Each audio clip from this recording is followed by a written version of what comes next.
Bonjour à toutes et à tous, merci d'être là. Nous sommes le mardi 23 juin, je suis Mickaël Poron, je suis journaliste à Afrique 21 et je suis très heureux de vous retrouver pour ce nouveau numéro d'Horizon 21, le dernier numéro de la saison d'ailleurs. On se retrouvera ensuite en septembre.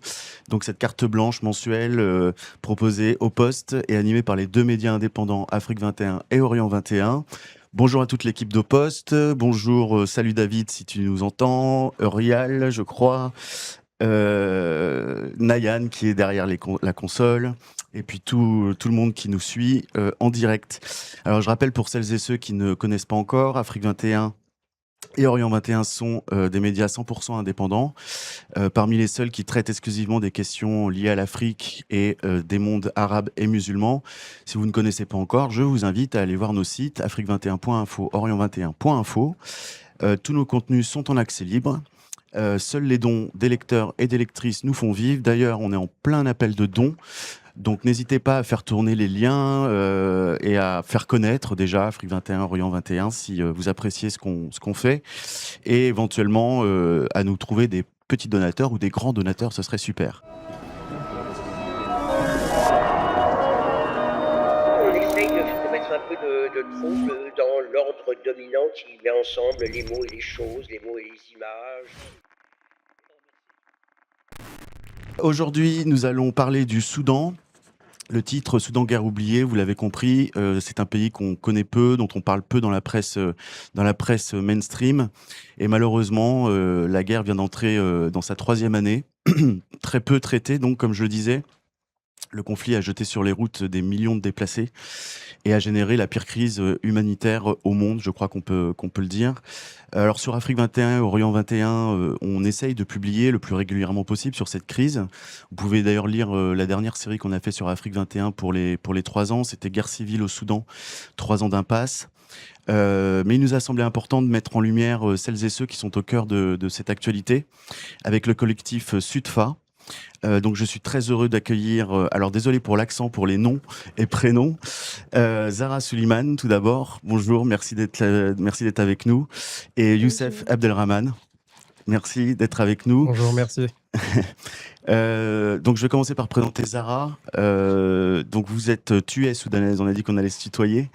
Tu es soudanaise, Oui, étudiante en sciences politiques et sociales, oui, jusque-là j'ai tout bon, et tu es particulièrement engagée sur les droits des femmes. oui, c'est ça. Et on va pas mal en parler durant cette émission.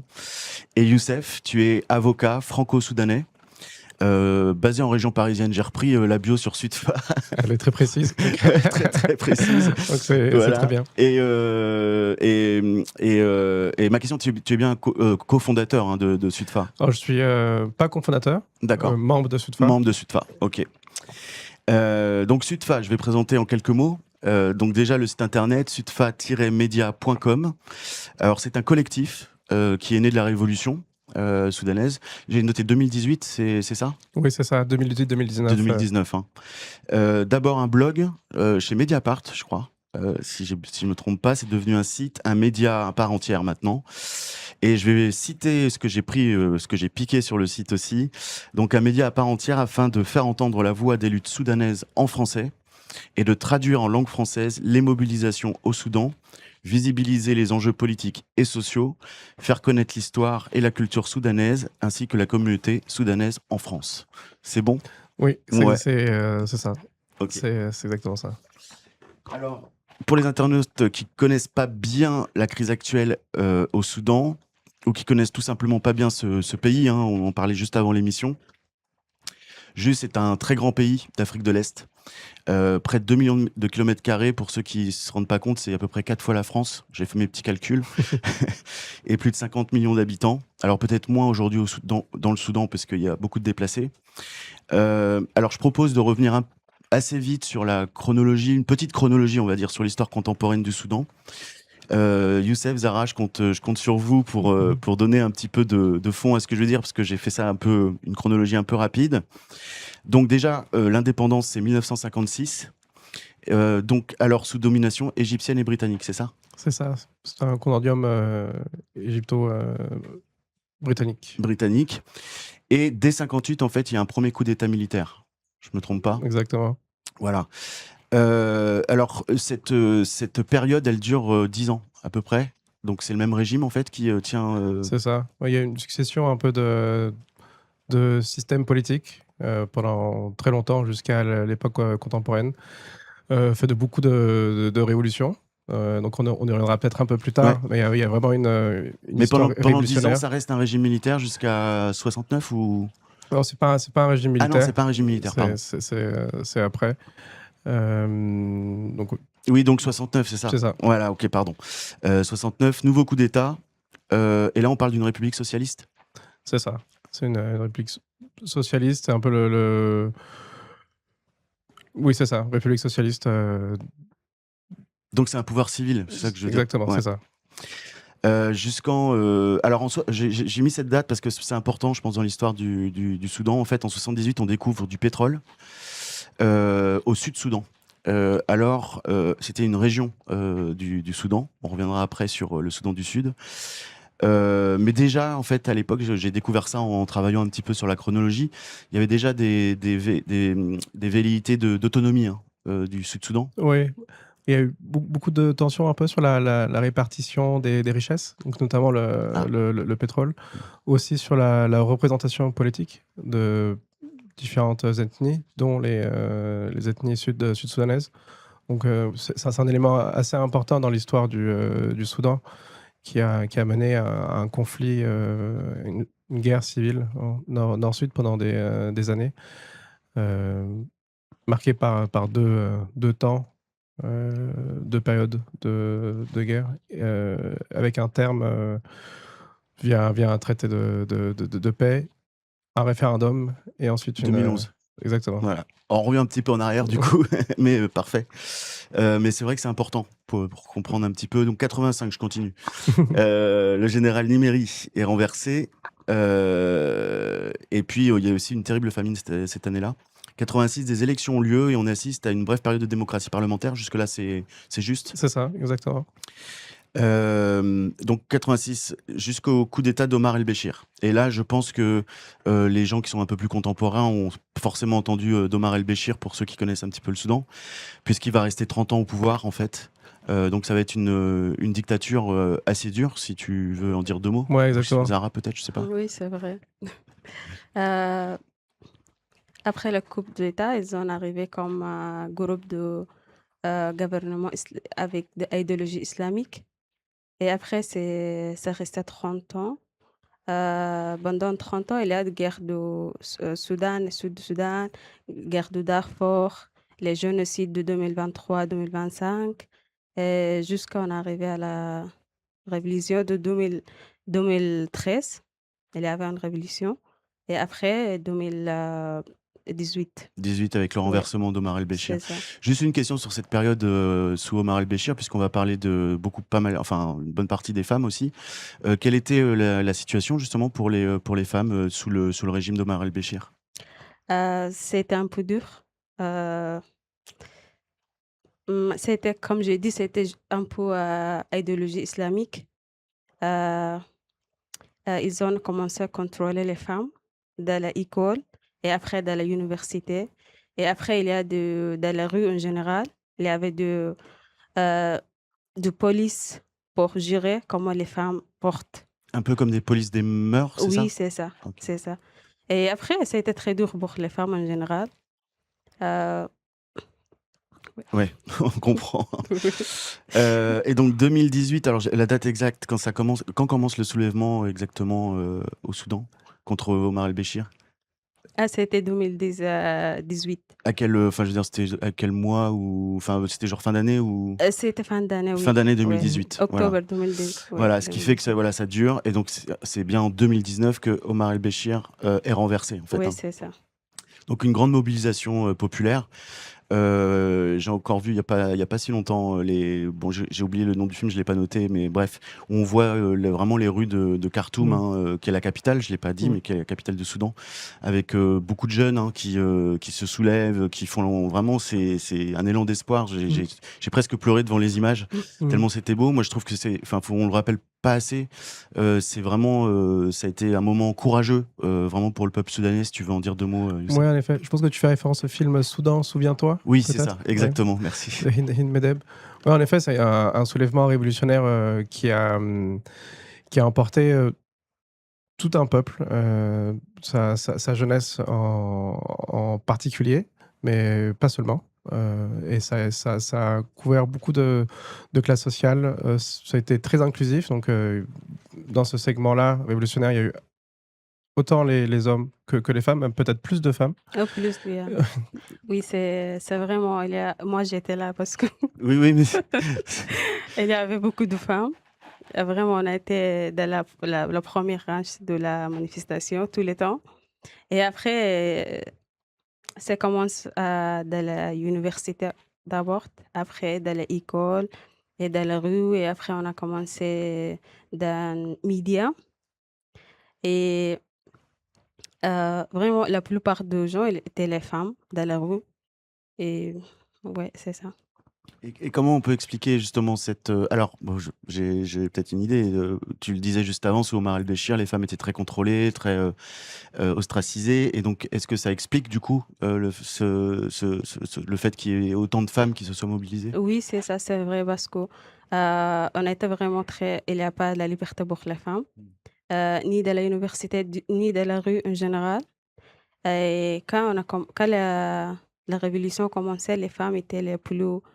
euh, Ils ont été les plus. Je sais pas comment on dit ça, mais on était Les juste plus comme. mobilisées Oui, quoi. Mmh. mobilisés. Oui, on était juste. On a voulu la liberté, et tout ça, parce que c'était très dur.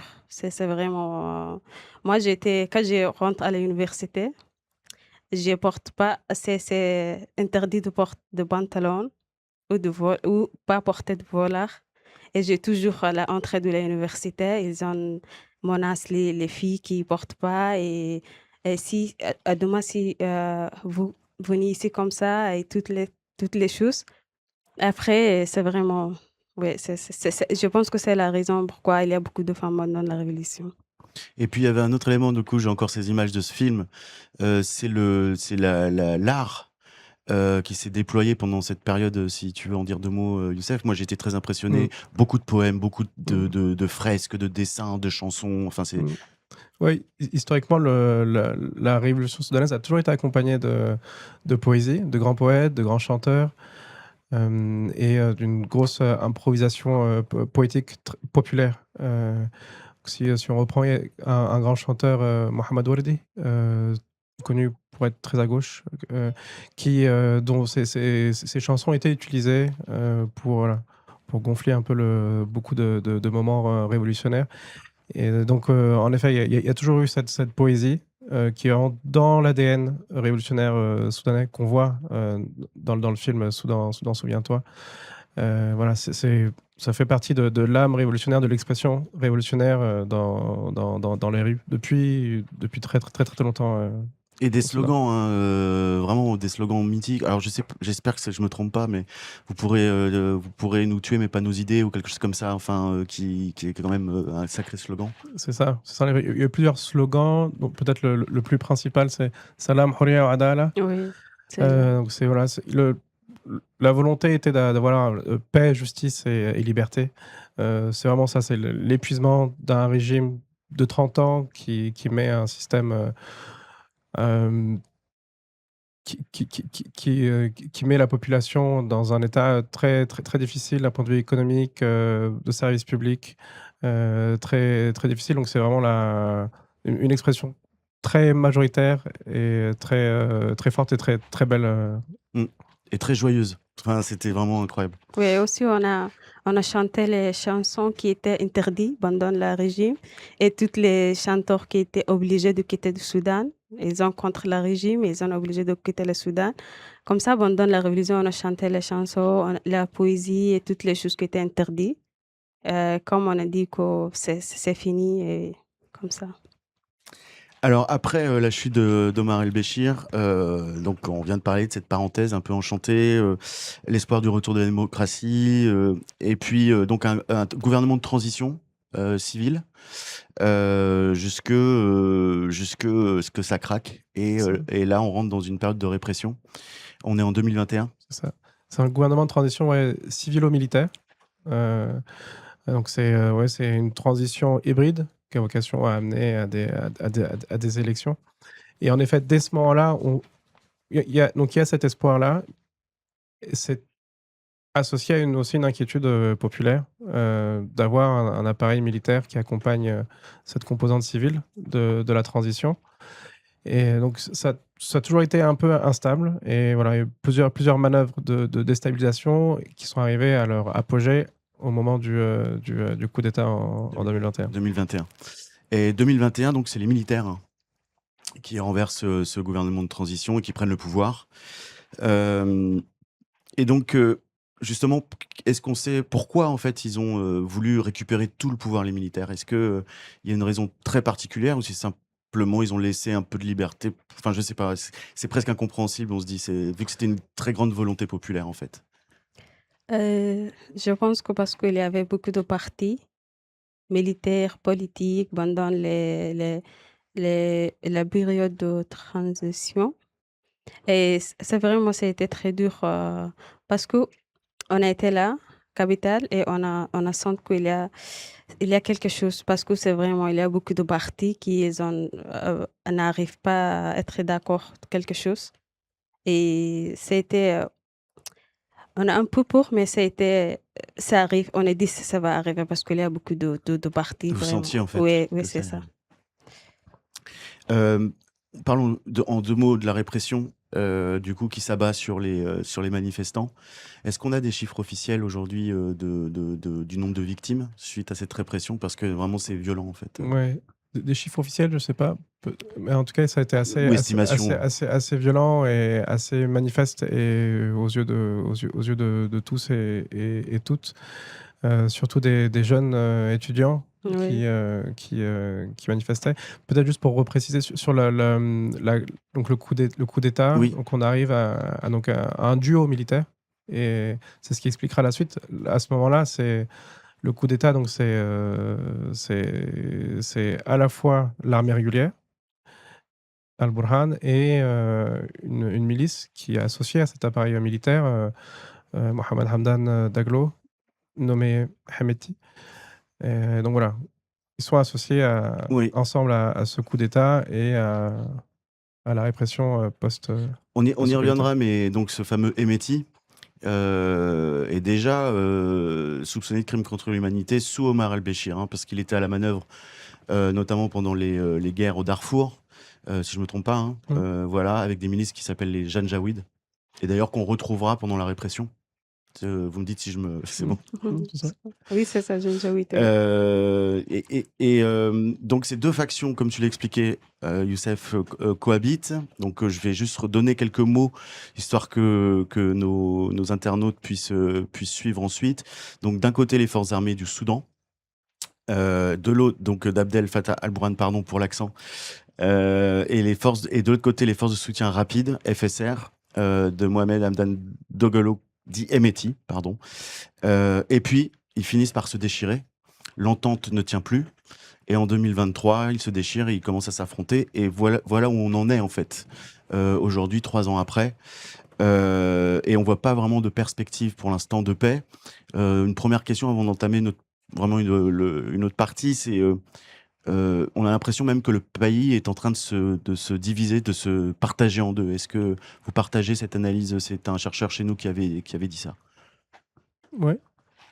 Peut-être juste, qui veut, oui. Juste pour revenir sur peut-être la raison pour laquelle ces 2... Ah oui, la scission entre les 2. La scission, il y avait comme un accord, une charte qui avait été approuvée par l'ensemble des parties prenantes au moment de la transition démocratique, et avec un certain nombre de points, parmi lesquels il y avait l'intégration de la milice dans l'armée régulière. Et aussi l'arrêt de détention directe de certaines sociétés d'État par la milice qui ont vocation à exploiter beaucoup de richesses soudanaises.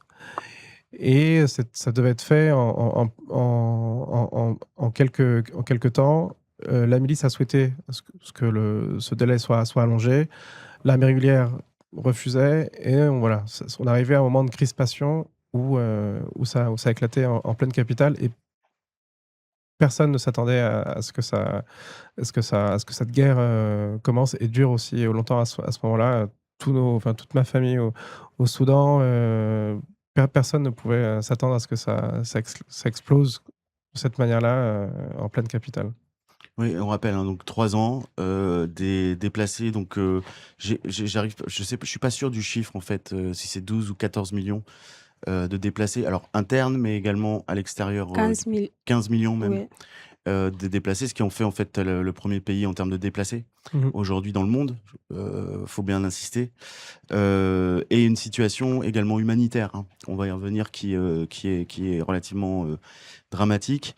Donc juste pour faire un point aujourd'hui sur justement sur le point sur le conflit en lui-même, c'est parfait, tu m'amènes là-dessus. Est-ce qu'on peut se situer dans le Soudan où se trouve aujourd'hui l'armée en fait et la milice de Hemeti? Est-ce qu'ils ont des positions très claires en fait aujourd'hui, ou est-ce que ça bouge tout le temps? Petit. Sarah, tu Euh, L'armée de soutien rapide de Hemeti, de Hemeti? ils ont Darfour. Alors le Darfour, faut peut-être expliquer où est-ce que c'est dans le Soudan? Si c'est au nord, sud, est, ouest, c'est juste pour que les gens C'est au nord-ouest nord-ouest du Soudan. du Soudan. C'est une région assez grande, assez importante qui est en effet maintenant aux mains des FSR après la prise d'une grande ville en octobre 2025, la prise d'El Fasher. On reviendra, oui, sur El Fasher. Mm. Et l'armée, du coup, elle est cantonnée sur le reste du pays? Comment ça se passe? Khartoum, Khartoum, bon, la capitale, effectivement. Ensuite, il y a un élément à avoir en tête, c'est que les choses restent très mouvantes. Donc là, typiquement, aujourd'hui et depuis quelques temps, il y a aussi le Nord Kordofan qui fait l'objet de beaucoup de luttes entre les belligérants. Et donc, il y a une inquiétude ce qui s'est passé à El Fasher se reproduise au Ouais, Nord on parle Kordofan. de El Obeid, C'est exactement. la C'est ville. Pour les internautes qui nous suivent, ils ont peut-être entendu parler là ces derniers jours. Mhm. Ça fera partie d'ailleurs d'une question quand on parlera de la médiatisation. Mhm. Alors El Fasher, peut-être que aussi pareil les internautes en ont entendu parler. Donc il y a eu des massacres extrêmement violents. Et là, à ce moment-là, on en a pas mal parlé dans les journaux, ce qu'on dit mainstream, les grands journaux, on va dire, dominants. Et là, rebelote, on reparle d'El Obeid, on a peur qu'il y ait un nouvel El Fasher, en fait, hein. Il y a eu pas mal d'expressions. Donc ça, c'est dans le Nord Kordofan. Exactement. J'invite aussi, sur Afrique 21, on a publié un reportage sur le Kordofan du Sud. Le Sud Kordofan, je sais pas si on... Voilà. Où il commence aussi à y avoir des combats et en tout cas beaucoup de réfugiés aussi qui arrivent, des blessés, en fait. Donc sur Afrique 21. Donc très mouvant, comme tu disais, Youssef, comme tu disais, Sarah. On utilise beaucoup les drones dans cette guerre. C'est assez, on en parle beaucoup. Beaucoup, il y a une grosse proportion. J'ai lu un article qui parlait de 80% des victimes par drone. drone, d'un côté comme de l'autre. Il y a vraiment une utilisation du drone qui est très étendue dans ce conflit au Soudan. Drones qu'on retrouve de plus en plus dans les conflits alors mondiaux, mais en Afrique en tout cas. C'est quelque chose depuis quelques années qu'on a remarqué. Je vais faire encore de la pub, mais allez sur Afrique 21, on a fait une série sur les drones en Afrique. Mais c'est vrai que là, on en parlait encore. Pour El Obeid, on en parlait encore, et c'est pour ça que je me permets d'insister. Sur les armes, on y reviendra. Il y aura, parce que dans ce conflit, hélas, il y a aussi des manipulations extérieures. Ça sera important de le préciser. Ce qui fait d'ailleurs peut-être de ce conflit aussi, par rapport au public, parfois qu'il n'arrive pas à comprendre vraiment les complexités. C'est pas si simple en fait, il y a pas mal d'enjeux. Et d'un point de vue humanitaire, est-ce qu'on peut faire un petit bilan aujourd'hui? Où est-ce qu'on en est? Je parlais de famine tout à l'heure. Est-ce que on est déjà rentré dans une période de famine, ou est-ce que c'est encore, où est-ce qu'on en est de ce point de vue-là? Oui, clairement, c'est l'une des pires crises humanitaires au monde, avec une dégradation progressive depuis le début du conflit en avril de 2023. Donc, comme tu le disais, 15 millions de déplacés, plus de 150 000 morts, un accès aux soins qui est très, très, très difficile, voire quasi impossible dans certaines régions, un accès à l'eau, un accès à la nourriture qui est très limité. Donc on assiste vraiment à une famine, très dure qui affecte, vraiment des centaines de milliers de personnes dans différents camps, de réfugiés un peu partout, au Soudan. C'est c'est vraiment une crise humanitaire d'une très grosse envergure. On part de la plus grave crise humanitaire et les couloirs humanitaires arrivent pas à voilà, à J'avais à posé la question au niveau de l'aide humanitaire, en fait. Ils arrivent pas à passer, c'est ça? il y en a une. Ensuite, il y a peut-être un manque de soutien par d'autres organisations internationales, des subventions pas assez importantes, en tout cas. Donc voilà, il y a un appel à ouvrir des couloirs humanitaires de plus grande Plus ampleur, grand. ouais.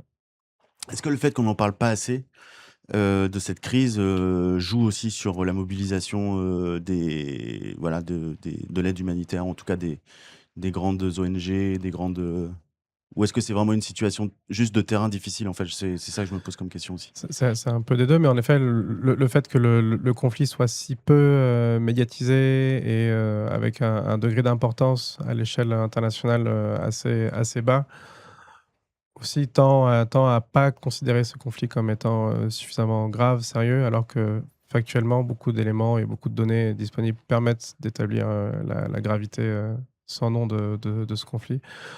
Un ensemble de paramètres, mais aussi, un aspect régional très très fort. Il y a certainement, certes, plusieurs parties qui n'ont pas intérêt à ce que des couloirs humanitaires, se mettent en place. Parmi les belligérants, les FSR et leurs sponsors également. Donc il y a aussi un jeu comme ça qui peut permettre de comprendre, pourquoi il y a pas assez d'aide humanitaire, au Soudan. Hem, Justement, il y avait une question que j'ai qui est passée, mais je l'ai retenue normalement. Ça nous permet de faire une petite parenthèse. Il y avait une question où on demandait, si, la diaspora, voilà, quelle est la place de la diaspora? Hop, je l'ai. Merci. Quelle est la place de la diaspora soudanaise dans le monde et a-t-elle des soutiens internationaux? Est-ce qu'on a, une estimation un petit peu, enfin, comment est-ce qu'elle est organisée? Comment ça se passe? Ouais. Ça Il y a une gros il y a, la diaspora soudanaise joue un grand rôle OK. dans l'aide humanitaire. C'est-à-dire que dans chaque famille, la diaspora, envoie de l'argent, aide. Donc il y a c elle a été obligée de s'organiser justement par manque, d'aide humanitaire d'institutions, internationales. Donc ça a été une obligation, de la diaspora soudanaise un peu partout, dans le monde, voilà, qui s'est constituée en différents collectifs, associations, soudanaises, en Europe et partout, et partout ailleurs. S et s sur, sur l'aide, Oui, il est-ce que justement les gens qui s'organisent comme vous, Sudfa et cetera, est-ce que une fois que vous êtes organisés, est-ce que vous avez trouvé des soutiens en fait pour vous aider? bon, on arrive à trouver des soutiens, hem, politiques ou d'autres médias pour, organiser des événements, collecter des fonds. Il y a d'autres associations, hein, il y a l'association 1 €, Oui, 1 €. une association soudanaise, voilà, donc on arrive avec, plusieurs collectifs à organiser des événements et à collecter des fonds pour, pour aider. OK, merci pour la question. Je sais et j'ai pas retenu qui l'avait posée. Bah, voilà, c'est RGZR7. Merci pour la question. J'espère qu'on y a répondu. Alors tout à l'heure, quand on s'est un peu arrêté sur la révolution, on a beaucoup parlé des femmes. de la mobilisation des étudiantes, des femmes. On a compris pourquoi, en tout cas, ce qu'elles vivaient sous la dictature d'El-Béchir. Euh, et vous dites également, enfin, tu dis, Zara, il me semble, quand on a échangé un petit peu, qu'il y avait, que du coup, les femmes sont particulièrement visées par la répression. Et j'ai lu pas mal de rapports. On parle de viol, on parle d'esclavage sexuel. Pardon, c'est violent, mais faut dire les mots. Est-ce que tu peux nous dresser un tableau, si possible, de la situation aujourd'hui des femmes dans ce conflit? Euh, on ne peut pas parler au Soudan sans parler de la rôle de femmes pendant la révolution, même pendant la guerre aujourd'hui. Et ils ont été toujours participés dans toutes les demandes, euh, de la mobilisation de quartier ou de la solidarité ou médicale, tous les domaines. Et après, après euh,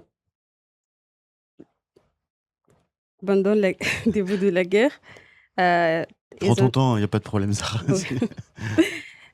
ils ont été obligés, beaucoup de femmes, de quitter Soudan ou même de déplacer à l'intérieur du Soudan. Et vraiment, la situation pour la femme, particulièrement, c'est vraiment très dur, très grave. euh, parce que, comme on a dit, quand l'armée de soutien rapide, quand ils ont pris en ville, la première chose qu'ils ont fait, voler les femmes. Oui, ce que tu dis, c'est que la Oui, milice de oui, Hemeti, la la première chose milice. qu'elle fait quand elle arrive dans une Oui, ville, c'est c'est ça. s'attaquer aux femmes, en fait. C'est attaquer les femmes. C'est une arme, en fait. Oui, c'est ça. Euh, il y a beaucoup de documentaires euh, par organisation droit de Human International qui parlait de ça. Mais je crois qu'il y a beaucoup de cas qui n'étaient pas documentés parce que c'est vraiment dur au Soudan de parler de la violence sexuelle Hmm. pour les femmes. Si ils ont peur ou il y a pas de sécurité. Donc, ce que tu dis, c'est que c'est probablement sous-documenté, Oui, les oui, violences, notamment les VSS, qu'on appelle les violences oui, sexistes et sexuelles, oui, c'est dans le ça. conflit, parce que les femmes ont peur aussi de parler, ou en tout cas, c'est difficile pour elles de raconter ce qu'elles ont vécu. Oui, c'est ça. Et après, aujourd'hui, on a beaucoup de femmes qui est euh, dans le camp de Adré, à côté de Tchad, ou des femmes au Libye, ou des femmes en Égypte, même au Soudan. C'est vraiment très dur pour tous les femmes Hmm. soudanaises aujourd'hui. Hmm. Oui, mais aussi, euh, il y a, au même temps, on a victime de la guerre, mais au même temps, ils ont la ac- acteurs de résistance partout. Si ici en Europe, ou aux États-Unis ou même au Soudan, toujours c'est la femme qui organise des cuisines solidaires, euh, de Elles oui, continuent d'être mobilisées, en fait, de se oui, mobiliser. mobilisées au Hmm. Soudan Hmm. ou dans le cas de médicaments et tout.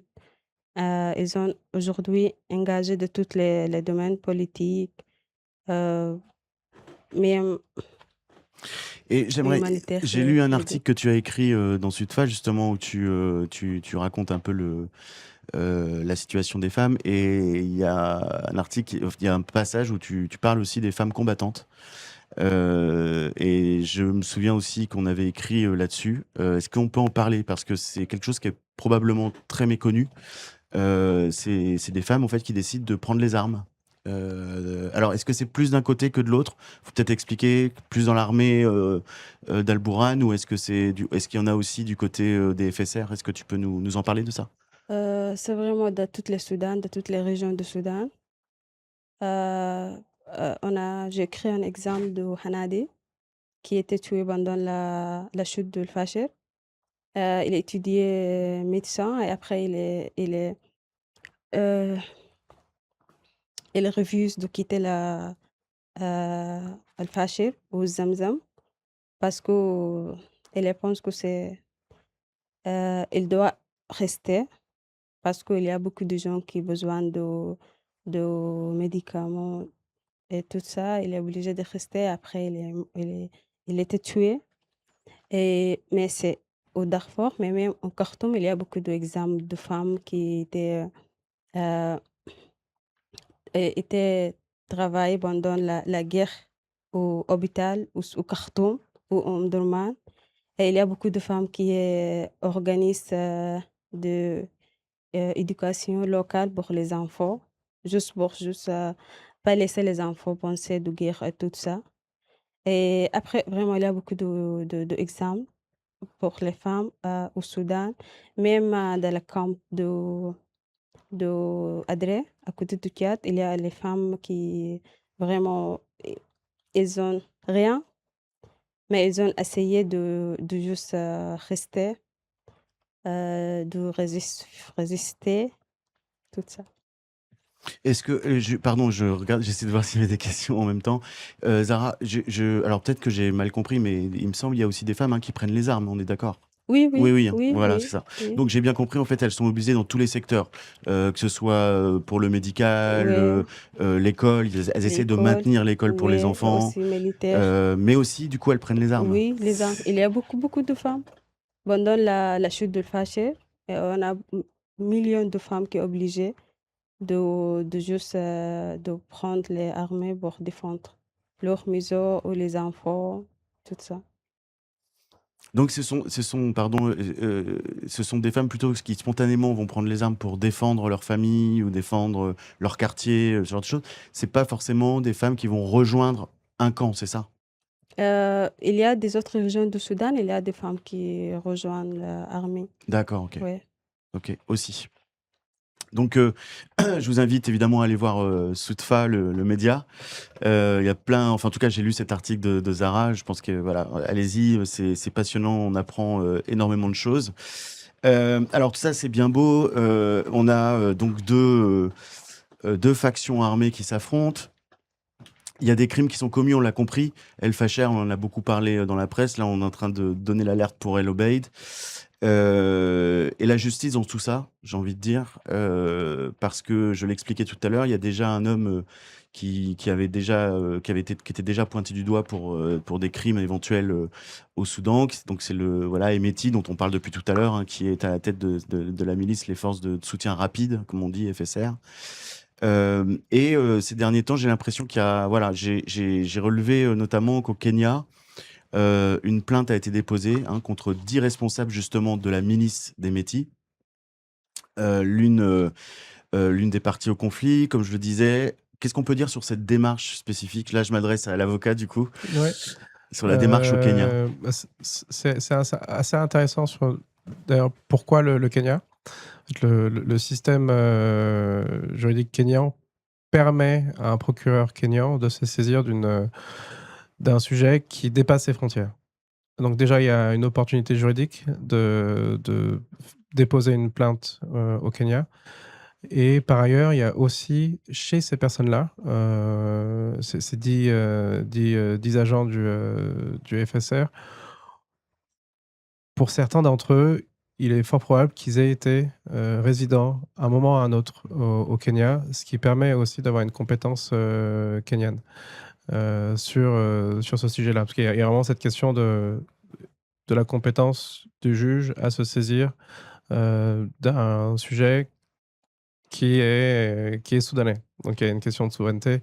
Et de ce que j'ai compris, ce que j'ai pu lire, il y a cette possibilité qui est donnée au procureur kényan, qui, je crois, devrait statuer sur l'ouverture ou non de l'enquête dans un délai de 30 jours.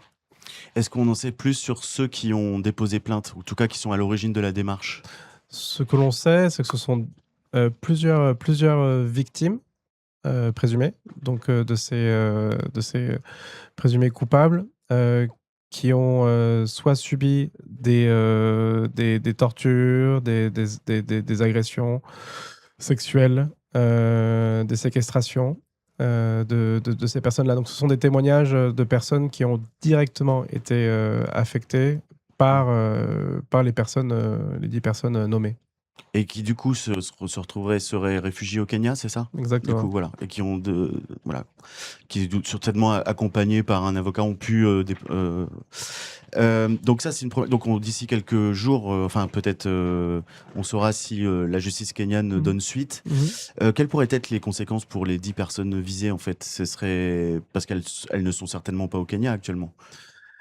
Bah, il peut y avoir une condition de principe. Ensuite, sur la condamnation effective des personnes au Soudan, ça posera la question de dans quelle mesure le juge soudanais acceptera cette décision étrangère et la fera appliquer sur son sol.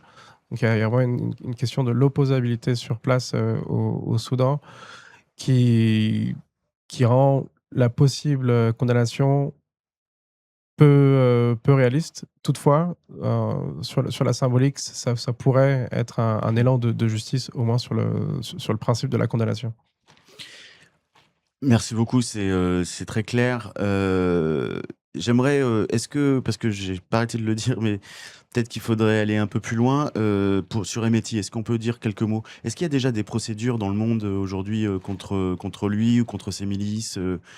Heu, j'ai les États-Unis en tête, mais je suis pas sûr qu'il y ait vraiment des démarches en justice, en fait. Il y a la CPI Ou la qui, CPI, pardon, la aussi. CPI qui continue son analyse de la situation soudanaise, davantage depuis la chute d'El Fasher.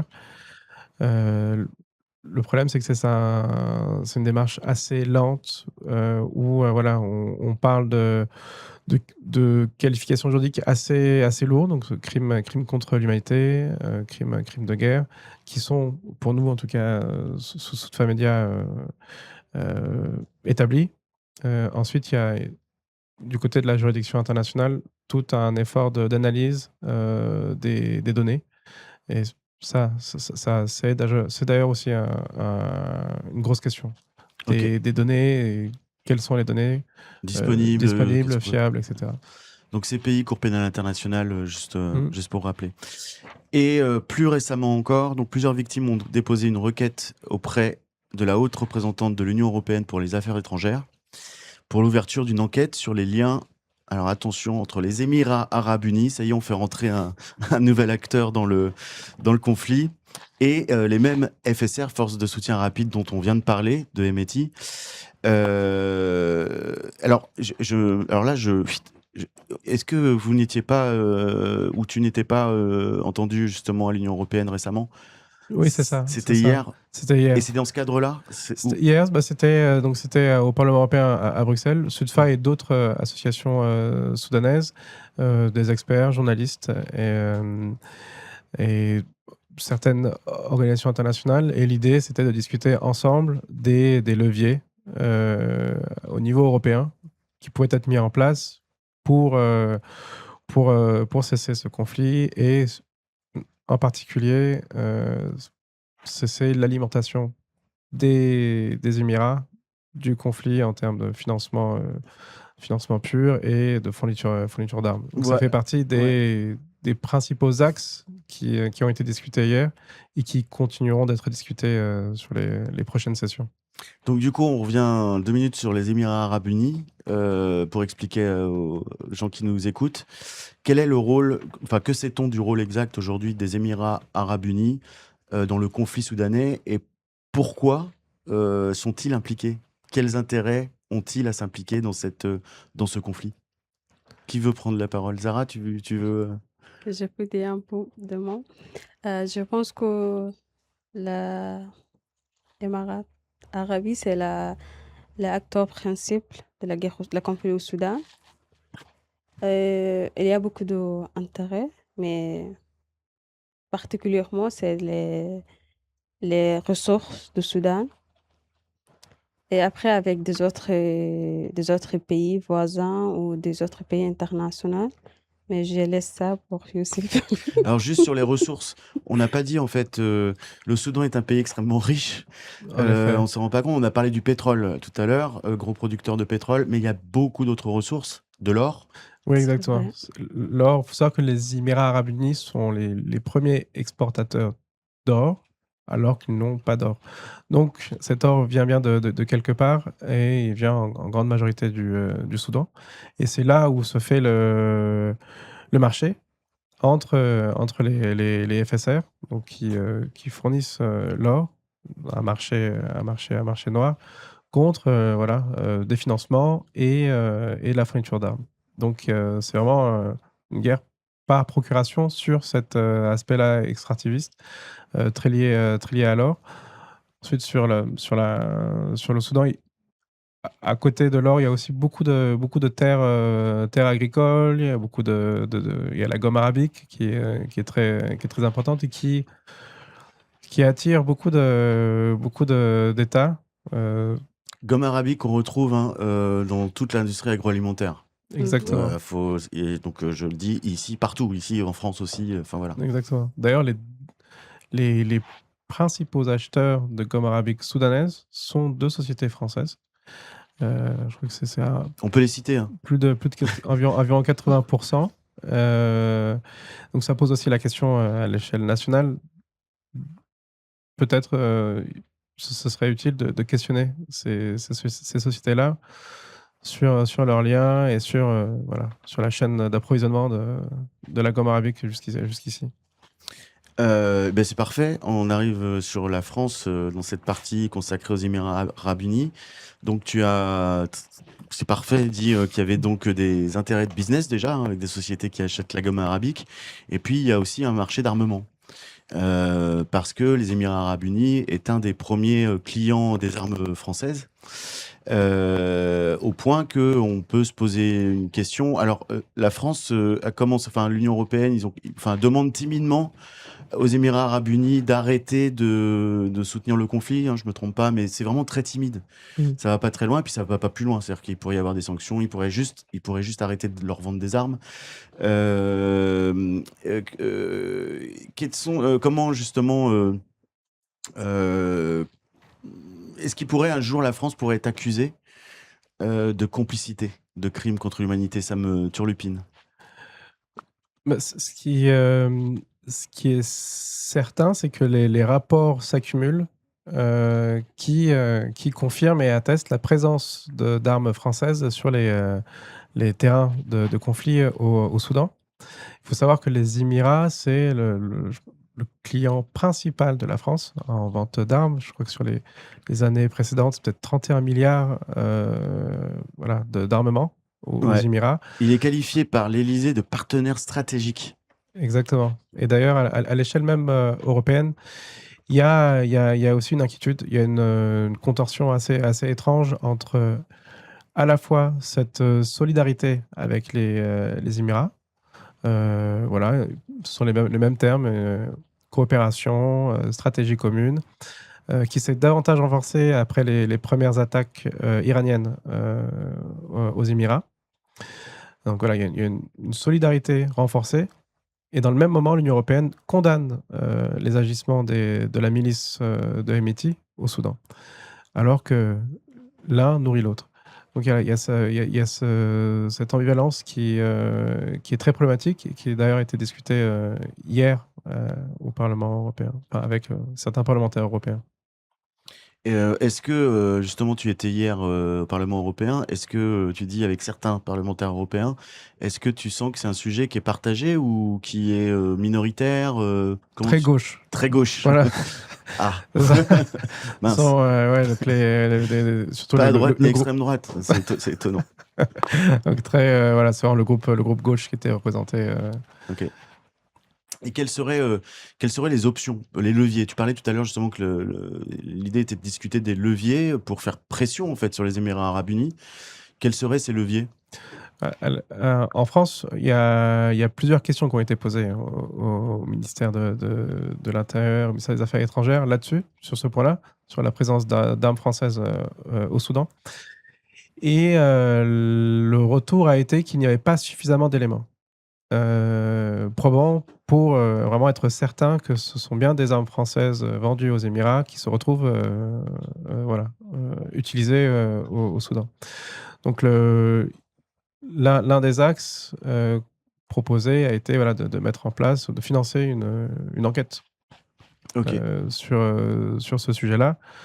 Et voilà, un moratoire, donc qu'on puisse avoir des éléments solides et confirmés qui permettraient justement d'avoir voilà, un élément non contestable sur cette responsabilité-là. Mais ce que tu dis, c'est que le simple fait de savoir de manière certaine, quand même ça c'est documenté, que les Émirats arabes unis soutiennent une partie au Soudan, à savoir les FSR, qui sont coupables de crimes probablement coupables de crimes contre l'humanité dans ce conflit, ne suffit pas à la France et à l'Union européenne simplement pour au moins mettre la pression d'une manière ou d'une autre, suspendre ne serait-ce que les partenariats, ce genre de choses.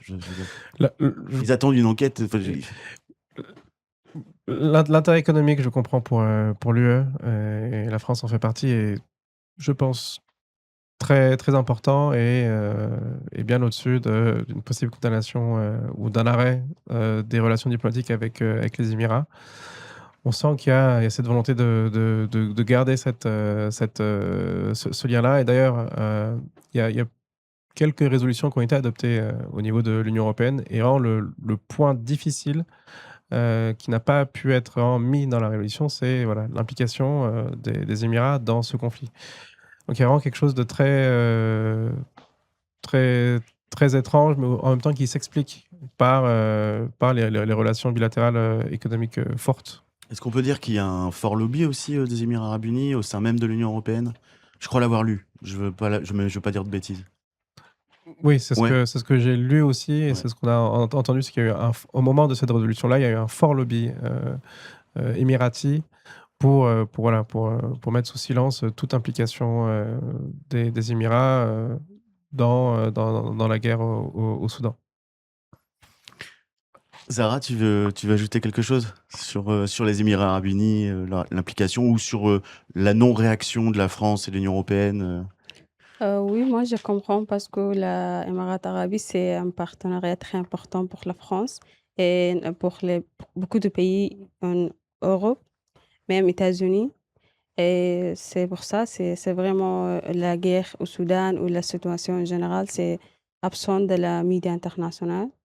Même les grands médias, ils n'en parlaient pas, ou ils ont juste. Euh, si on a regardé la chute de Fachir et la massacre qui, qui les était là, massacres à El Fasher? oui, El Fachir, c'était quelque chose de très grave de le monde aujourd'hui.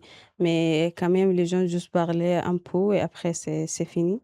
Et très peu des Émirats arabes unis. Oui, oui, très peu. Et c'est toujours, il n'y a pas de clair des documents ou des choses parlées par rapport à les Émirats arabiques et tout ça.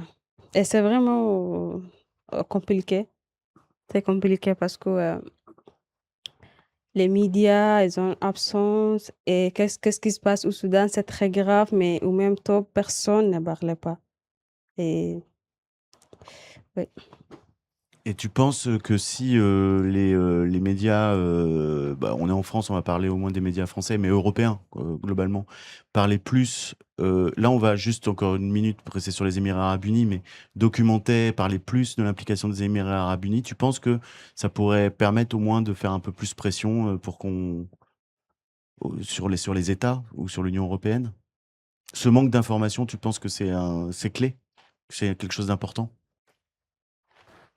Réponse. Non, parce qu'il faut pas être naïf des fois. Enfin, voilà, on a compris qu'il y avait des forts enjeux économiques. Mais du coup, la question, c'est ça. C'est effectivement, on a vu très peu d'articles documentés, en tout cas, sur l'implication des Émirats arabes unis. Oui, Donc, c'est ça. Youssef, tu veux En rebondir? effet, il y a eu peu de. Enfin, il y a quelques rapports qui sont pas nombreux sur, voilà, sur la présence d'armes donnée par les Émiratis aux miliciens. Et donc, au final, les médias relayent ces efforts de quelques rapports sans pouvoir aller au-delà. Et sans vraiment avoir les moyens de pouvoir faire leur propre investigation, etc. Donc là, je pense qu'il y a un effort de différents États aux échelles nationales, mais aussi au niveau de l'Union européenne, de, d'aller vers voilà, une enquête Une enquête approfondie. internationale qui pourrait Mm, déterminer quel est exactement le degré d'implication des Émirats arabes unis, mm, comme tu le disais, tout le business, voilà, et éventuellement la présence des armes. Quelles armes mm, sont présentes sur place? C'est parfait comme transition, puisqu'on va parler un peu justement de médiatisation. Et donc là, on l'a dit pour les Émirats arabes unis, mais globalement, je le disais en introduction, ce conflit au Soudan qui a 3 ans maintenant, on en parle trop peu sur les grandes chaînes de télé. Je pense que c'est quasiment jamais, enfin c'est même jamais, soyons clairs. On parle beaucoup plus de la canicule, n'est-ce pas? Mais je voudrais citer des mots à toi, Youssef, dans une tribune que tu as écrite en février, où tu dis, je te cite, le traitement médiatique de la guerre au Soudan reflète la hiérarchisation des conflits contemporains dans les pays occidentaux, qui normalise et invisibilise la violence envers les populations racisées. J'aimerais qu'on revienne sur ce point qui me semble important. Je fais une petite parenthèse pour celles et ceux qui nous écoutent.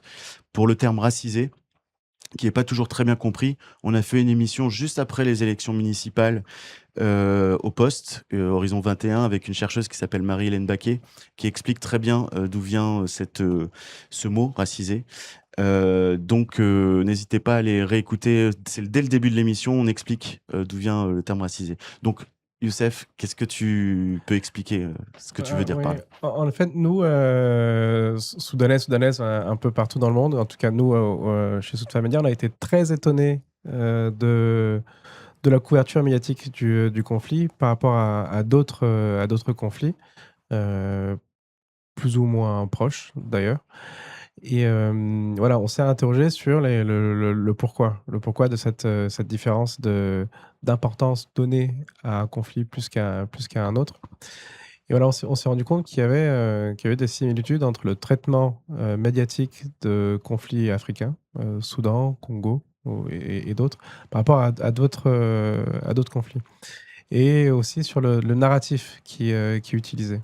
C'est-à-dire que sur le Soudan, ça a été très, c'était très utilisé ce terme voilà, de guerre civile, d'essayer de donner l'impression que cette guerre-là est uniquement liée à une instabilité inhérente aux Soudanais et aux Soudanaises, à l'aspect très ethnique, à voilà, une instabilité quasi endémique, alors qu'on comprend ce conflit-là uniquement par son aspect régional. Voilà, c'est en dézoomant qu'on comprend pourquoi ça a commencé, comment ça a commencé et qu'est-ce qui fait que ça dure. Et voilà, et on donne aussi une certaine dignité comme ça au peuple soudanais, voilà, à sa révolution, à son histoire, etc. Donc on a vu qu'il y avait un traitement assez particulier qui est peut-être nourri par des biais, peut-être voilà, post-coloniaux qui demeurent sur l'analyse politique de tel ou tel conflit On lorsqu'il peut dire s'agit le mot, hein, des biais racistes. Hein, des racistes ouais. qui sont voilà, conscients ou inconscients lorsqu'il s'agit voilà, de lire un conflit et ce qui permet aussi de l'isoler dans une case qui est uniquement remplie voilà, d'un nombre de déplacés, d'un nombre de morts et assez déshumanisé. Et voilà, ça devient uniquement des alertes qu'on voit ici et là sans vraiment saisir l'importance et le caractère très impérialiste et aussi le lien que beaucoup de pays euh, a avec le Soudan sur ce conflit-là. Ce que tu dis, c'est que, je sais pas si on prend un conflit comme Ukraine-Russie ou même aujourd'hui USA-Iran, etc. Dans les médias, dans les grands médias français, en tout cas audiovisuels, on va dézoomer assez facilement. On va parler de géopolitique, on va parler de ce genre de choses. On va pas hésiter à complexifier finalement les causes du conflit, ce qui n'est jamais fait. Pour les conflits en Afrique, en particulier au Soudan, c'est ça que Ouais, tu... c'est exactement ça. Et donc, ça pose la question. Nous, on a essayé voilà, de comprendre le pourquoi de cette sous-couverture médiatique. Après, c'est une question aussi à poser aux médias institutionnels. Nous, voilà, les médias indépendants ont, ont, euh, ont fait un peu le travail. pour beaucoup d'entre eux, mais sur les médias institutionnels assez importants, là, il y a vraiment c'est très maigre sur la couverture. Et voilà, et beaucoup parlent d'une grande complexité du Soudan. Ça n'a jamais été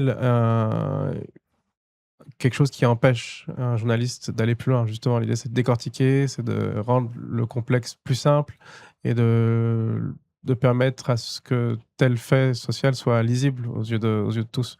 Donc, il y a vraiment cette excuse de la complexité qu'on a eue sur le Soudan, alors qu'on a trouvé assez paradoxal, parce que c'est justement l'idée, c'est de rendre le complexe moins complexe, et voilà, c'est l'effort journalistique qu'on n'a pas su identifier, en tout cas sur le conflit Oui, soudanais. c'est-à-dire qu'en disant c'est un conflit complexe, ça nous excuse d'aller chercher les vraies causes, comme tu disais, dézoomer, de voir les implications régionales. On n'a pas beaucoup parlé parce que, bon, c'est encore une fois, on va pas embrouiller tout le monde, mais ça vaut le coup de se pencher là-dessus, d'aller lire les médias indépendants, sur par exemple le Tchad aussi, qui joue un rôle, notamment pour faire venir des armes, puisque les armes passent, c'est documenté, passent par le Tchad. Il y a aussi beaucoup de réfugiés aujourd'hui dans les camps au Tchad. On n'a pas parlé. Est-ce qu'il y a d'autres pays du Golfe qui sont impliqués d'une manière ou d'une autre dans ce conflit, à part les Émirats Arabes Unis d'ailleurs? Il y a l'Arabie Saoudite. L'Arabie Saoudite, j'avais ça en tête, mais L'Arabie Saoudite, surtout côté armée régulière. Égypte, Égypte aussi. ouais. Voilà.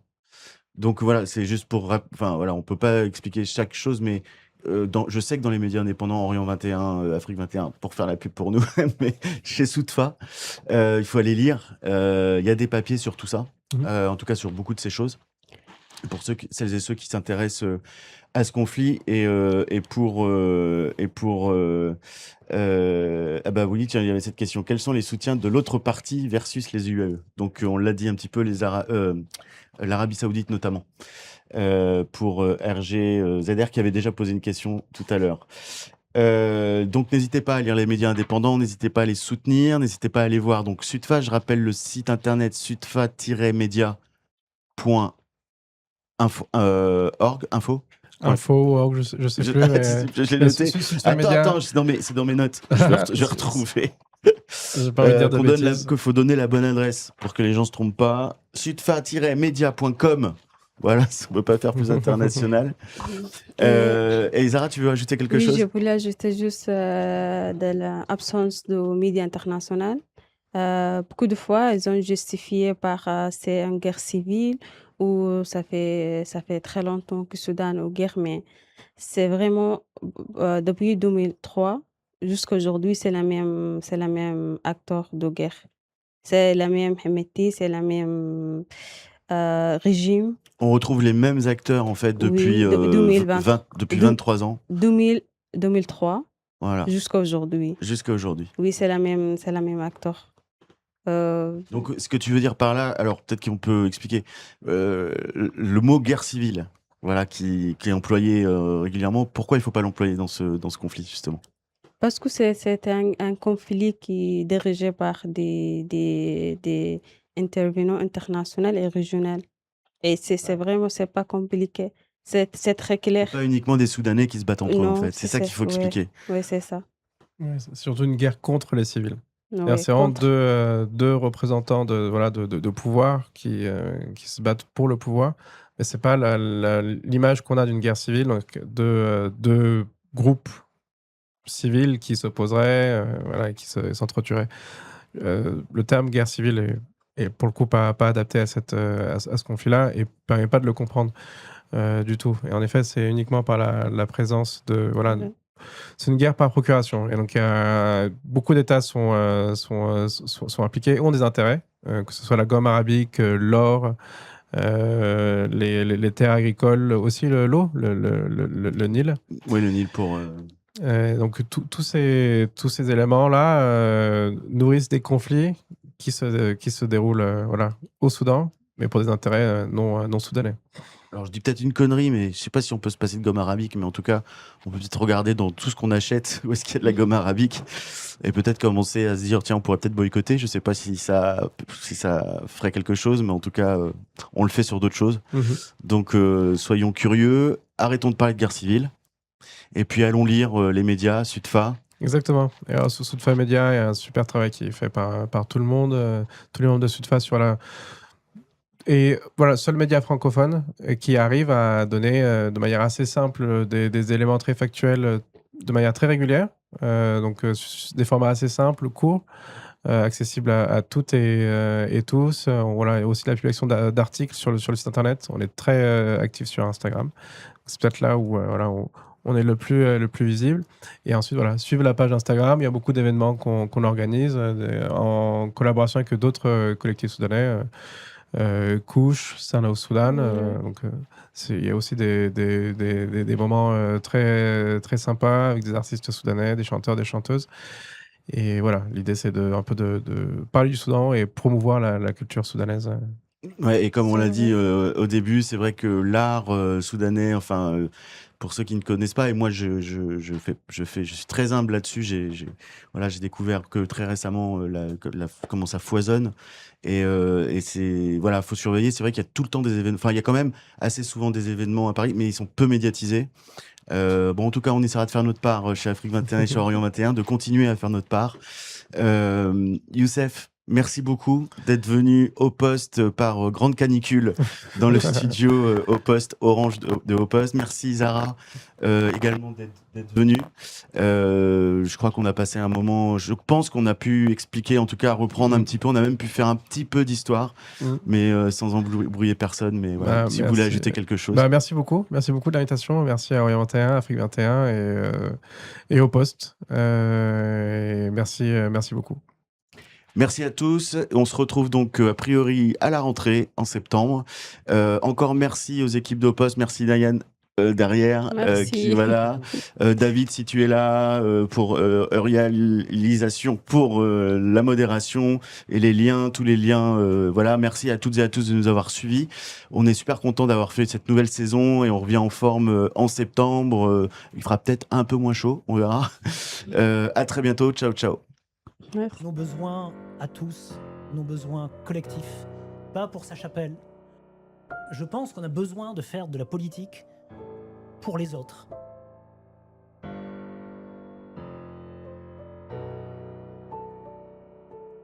Il faut s'engager. Il faut s'engager dans des organisations politiques. J'invite tout le monde à essayer de voir un peu ce qui se passe au niveau local, voir s'il n'y a pas comme ça des listes citoyennes, autonomes, d'alliances, et on voit ce qu'on essaie de faire pour prendre les villes en fait, c'est-à-dire pour prendre le pouvoir et pas nous contenter simplement d'être critique ou d'être dans la dénonciation de Macron ou de l'extrême droite.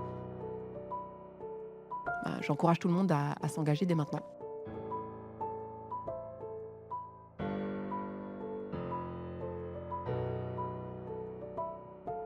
Ne pas se laisser intimider, ne pas céder justement à l'injonction de penser qu'on ne peut plus rien faire. Se rappeler qu'on est majoritaire et peut-être qu'on ne se félicite pas assez de l'être, qu'on ne se rassemble pas assez.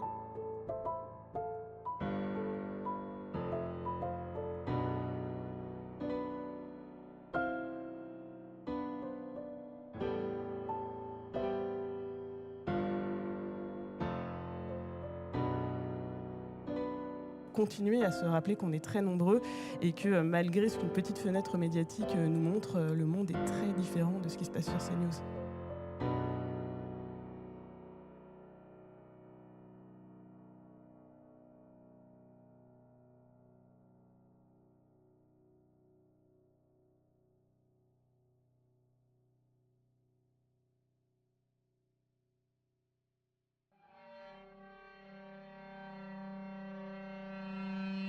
Qu'avons-nous fait au poste? On essaye de mettre un peu de trouble dans l'ordre dominant qui met ensemble les mots et les choses, les mots et les images.